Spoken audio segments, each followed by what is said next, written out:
All right, ladies and gentlemen, as you know, it's been a pretty long day for us at the Fort Myers Police Department. I'm sure you've been given updates by our public information folks as far as what's been going on. But just very briefly, about 2 o'clock this morning, our Uniform Patrol Division received reports of gunshots at 2102 Dora Avenue. Uh, Several reports from neighbors and in the neighborhood complaining about gunshots. Patrol units responded to that location. As the officers exit their patrol vehicles, they heard gunshots coming from inside the residence. As they start to approach the residence, an individual came out and engaged our officers, started firing live rounds at our officers. Our officers engaged the suspect and fired several rounds towards them. As he retreated back into the residence, we started to treat this as a barricaded gunman situation. More assets, more uniform patrol responded to the location. Once that was set up, our special weapons and tactics team was deployed in an effort to try to safely resolve the situation. At some time during the early morning hours, we were determined that not only was the suspect still inside the residence firing rounds, but there was at least two individuals who was not related or associated with this gunman was also trapped inside the residence. And that turned it from a barricaded gunman incident to a basic hostage rescue type situation. As the morning went on, we attempted to try to negotiate with the suspect. We were unsuccessful, and so we developed a plan to try to make sure we can rescue those two individuals that were trapped in the house. I think around 9:30, 10 o'clock, we were able to successfully rescue those two individuals, get them out of the house, and get them out of harm's way. And then once that happened, it returned back to a barricaded gunman incident. Continuously throughout the morning, throughout the day, throughout the afternoon, we tried to negotiate with this individual to no avail. We were able to gain identity of who this individual was, reached out to family members and people that we thought knew this individual, tried to resolve this situation peacefully. All of that was no avail. At a certain point in time this afternoon, we tried to resolve this situation. We were able to determine where this individual was, and we were able to introduce non-lethal type munitions, gas, in an effort to try to get this individual out of the residence. We were unsuccessful the first several attempts.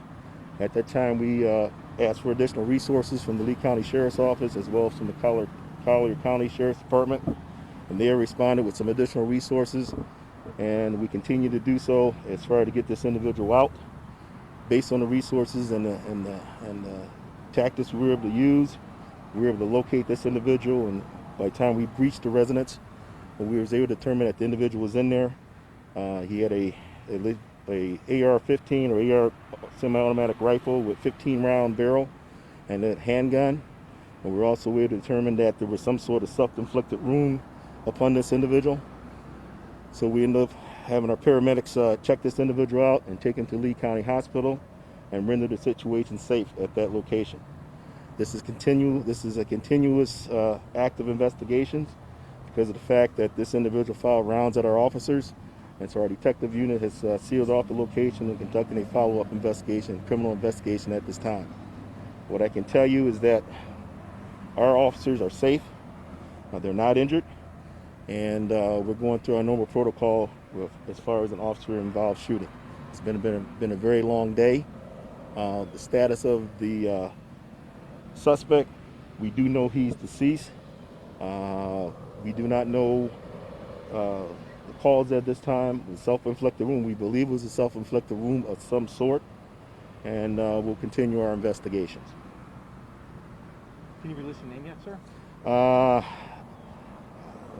We'll get that information to you later on. I'm not going to release any names of the suspect at this time, nor am I going to release the identity of the officers involved in this time.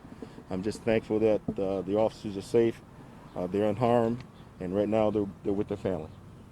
Do we know if anyone was injured, any of the hostages? Are they stable? No, all the hostages there was two hostages. We got them both out safely. That was one of the reasons why this took so long, because their safety was the number one concern for me. And so we went through extraordinary measures as we would any type of situation to ensure that their safety is paramount.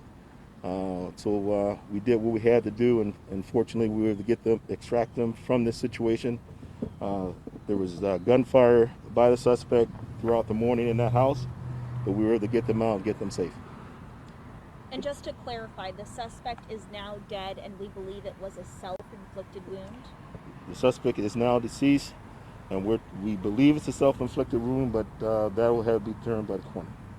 So, how long did this whole thing last? Sir, when did you discover him at that point when the thing was over with? 13 hours? Oh Jesus! I don't know. I've been at this thing since 2 o'clock this morning. So, by the time we determined where he was at and was able to breach the location, we still wasn't sure of the circumstances because we knew he had that assault rifle. So we were very extra cautious in breaching the location safely and making sure we can get to him. So I really can't answer that at this time. And there were no officers injured then? No officers, fortunately no officers were injured in the situation. Fortunately, none of the hostages were injured. Fortunately, none of the neighbors were injured. And do we believe the suspect had a mental break or anything like that? Do we know anything behind what was happening? Well, that's what the investigation is going to try to determine at this point in time. Okay? Thank you all. Thank you, Chief. Appreciate it.